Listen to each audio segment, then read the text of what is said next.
ನಾವು ಎಲ್ಲರೂ ಹನುಮಂತನ ಭಕ್ತರೇ. ಆದರೆ ಅವರ ಬಗ್ಗೆ ಈ ರಹಸ್ಯ ಸಂಗತಿಗಳು ನಿಮಗೆ ಗೊತ್ತಿರಬಹುದಾ? ಹನುಮಂತ ಚಿರಂಜೀವಿ. ಅವರು ಚಿರಂಜೀವಿಗಳಲ್ಲಿ ಒಬ್ಬರು. ಇಂದಿಗೂ ಭಕ್ತರು ರಾಮನ ನಾಮಸ್ಮರಣೆ ಮಾಡಿದ್ರೆ ಹನುಮಂತನ ಉಪಸ್ಥಿತಿ ಇದೆ ಅನ್ನೋ ನಂಬಿಕೆಯಿದೆ. ಹನುಮಂತನು ತಮ್ಮದೇ ಆದ ರಾಮಾಯಣ ಬರೆದಿದ್ದರು. ಹೌದು, ಅವರು ಪರ್ವತದ ಗೋಡೆ ಮೇಲೆ ನಖದಿಂದ ರಾಮಾಯಣ ಬರೆದಿದ್ದರು. ವಾಲ್ಮೀಕಿ ಅದನ್ನೋಡಿ ಅಚ್ಚರಿಪಟ್ಟು ಕಮ್ಮ ಬರಹ ಅಶಕ್ತವೆನಿಸಿ ಹನುಮಂತ ಅದನ್ನು ಅಳಿಸಿದರು. ಬೃಹತ್ ಶರೀರ ಅಥವಾ ಅಣುವಾಗಬಹುದು. ಹನುಮಂತನು ಅಣುಗಾತ್ರದಿಂದ ಪರ್ವತದಷ್ಟು ದೊಡ್ಡದಾಗಬಹುದಿತ್ತು. ಲಂಕೆಗೆ ಹಾರಿ ಹೋದಾಗ ಇದೇ ಶಕ್ತಿ ಉಪಯೋಗಿಸಿದರು. ಶನಿಗೆ ಪಾಠ ಕಲಿಸಿದವರು ಹನುಮಂತ. ಶನಿಯವರನ್ನು ಕಾಡಲು ಬಂದಾಗ ಹನುಮಂತ ತಮ್ಮ ವಾಲಿನಿಂದ ಹಿಡಿದುಕೊಂಡು ಪಾಠ ಕಲಿಸಿದರು. ಅಂದಿನಿಂದ ಶನಿ ಹನುಮಂತ ಭಕ್ತರನ್ನು ಬಾಧೆ ಮಾಡಲ್ಲ. ಶಿವನ ಅವತಾರ ಹನುಮಂತ. ಹೌದು, ಹನುಮಂತನು ಶಿವನ ಅಲನ್ನೇ ರುದ್ರ ಅವತಾರ ಎನ್ನುತ್ತಾರೆ. ರಾಮನಿಗೆ ಸಹಾಯ ಮಾಡಲು ಅವರು ಬಂದವರು.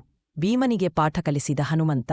ಮಹಾಭಾರತದಲ್ಲಿ ಭೀಮನು ಹನುಮಂತನ ವಾಲನ್ನು ಎತ್ತಲಂತೆ ಹನುಮಂತನು ತಮ್ಮ ರೂಪ ತೋರಿಸಿ ಅಹಂಕಾರ ಕಡಿದರು.